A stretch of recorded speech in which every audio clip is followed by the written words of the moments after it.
Hey guys, and welcome to the 5th episode of Death Row Executions.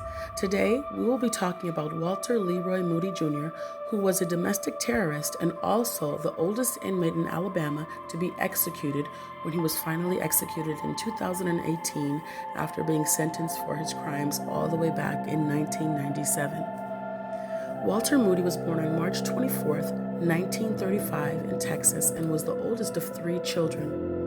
Moody's father was a mechanic, so he grew up knowing how to tinker with machinery.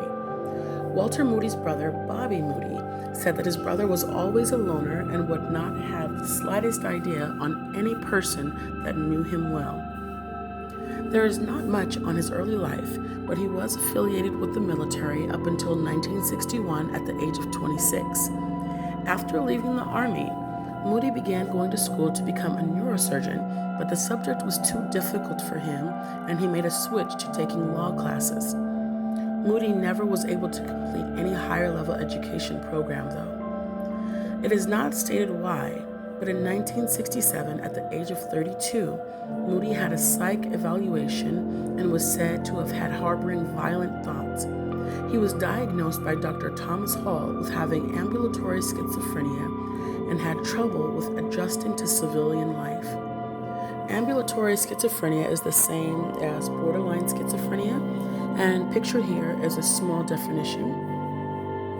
Now, this same doctor, Dr. Thomas Hall, later testified in court on Moody and stated that he was always afraid that Moody might get into a predicament and end up in some sort of destruction towards society.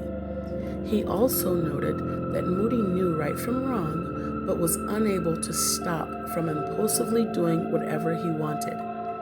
It makes me think how many psychologists and psychiatrists have to deal with people who they know might harm others, but have to keep everything inside. Now, despite his psychological issues, Moody soon married a woman by the name of Hazel. One day, on May 7th, 1972, Moody had made a pipe bomb and put it in a box addressed to an auto dealership that repossessed his car and left it on the kitchen counter. Later that day, Hazel went into the kitchen, and unbeknownst to her what was in the box, she opened it, and the homemade pipe bomb exploded right in front of her and blew up her thighs, shoulder, fingers, and hand. Some of the bomb scrap metal also got in her eye and damaged her face, and she needed 6 operations in order to fix and fully recover. Crazily, Walter Moody was found not guilty for actually making the pipe bomb, but was convicted of possessing it. For the bomb possession, he received 5 years in prison. Hazel obviously filed for divorce after this. Now, Moody served 2 years out of his 5-year sentence, and when he got out, things seemed to be actually going well for him. He remarried to a lady named Susan McBride and started a nonprofit business called Associated Writers Guild of America. The company offered to train aspiring writers and to print their work for a small fee in a larger book called Authors to Watch. The Better Business Bureau said that Moody had inquiries from 48 states and about 150 inquiries a day. Unfortunately, in 1983, the postal inspectors were going to file suit for mail fraud, but the United States attorney never went through with it. But the postal officials eventually went through with closing the business. Moody tried to appeal their order and failed, so he went into a completely new venture. He ended up starting a new boat equipment company called Superior Sail Drives, and things seemed to be going well, and he had a full staff and a profitable business. Something triggered in him, and he took life insurance policies totaling $2.2 million on his employees.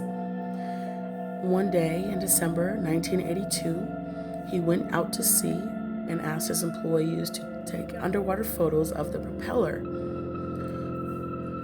And he ended up trying to drown his employees.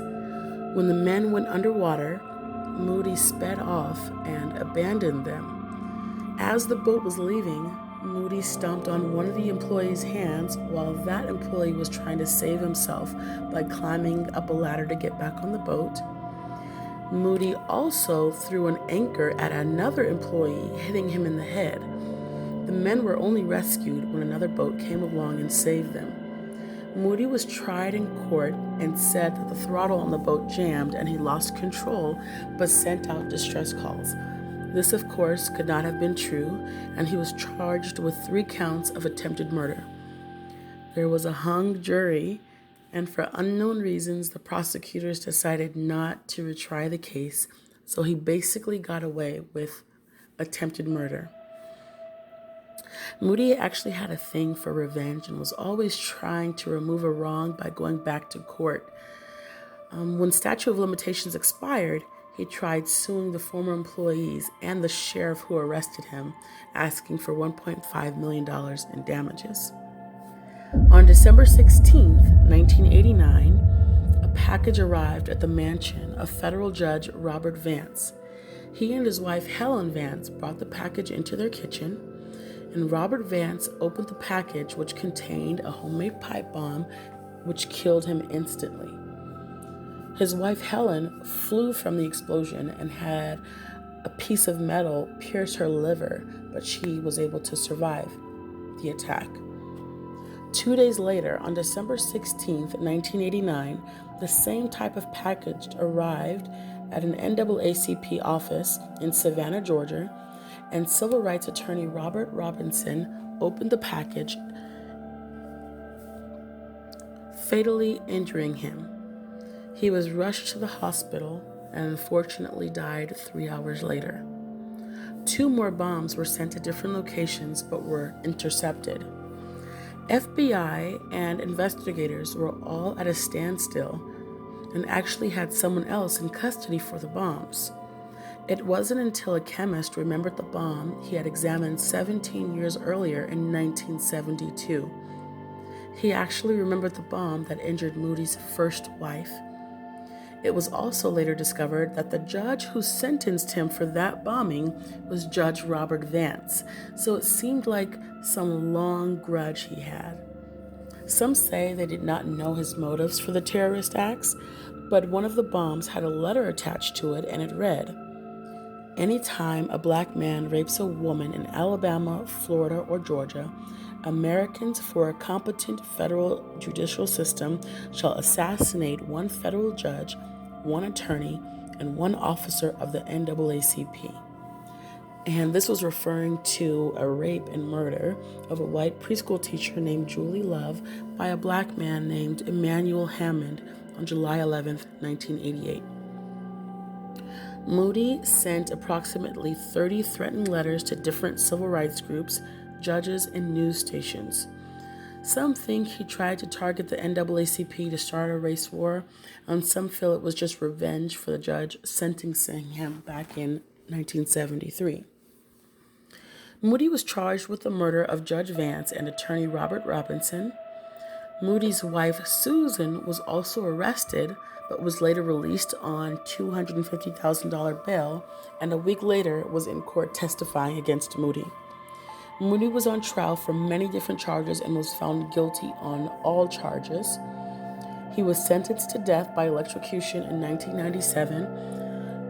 He spent majority of his time trying to get his conviction overturned, but had no luck. He was able to, however, change the method of execution to lethal injection. Victim Edwina Robinson's daughter, Edwina, said she wanted Moody to rot in prison and suffer like her dad did because she felt that lethal injection was too quick. Me personally, I think 21 years on death row and being the oldest person executed seems like a slow way to rot to me. On February 23, 2018, Moody had a last meal of Philly cheesesteaks, Dr. Pepper, and M&Ms. He refused to make a final statement and was executed at 8:42 p.m.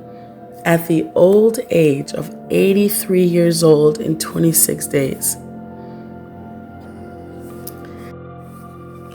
The average time people spend on death row is between 16 and 20 years. Moody was on death row for 21 years. So let me know down below how you feel about his age on execution day, or how you feel about him getting away with so many crimes for years. I find this story a little interesting. Some say it doesn't matter how old he was, and executing him means less taxpayers' dollars used to keeping him alive and taking care of an aging body. I appreciate the support, and I want to thank you guys for watching and listening to another episode of Death Row Executions.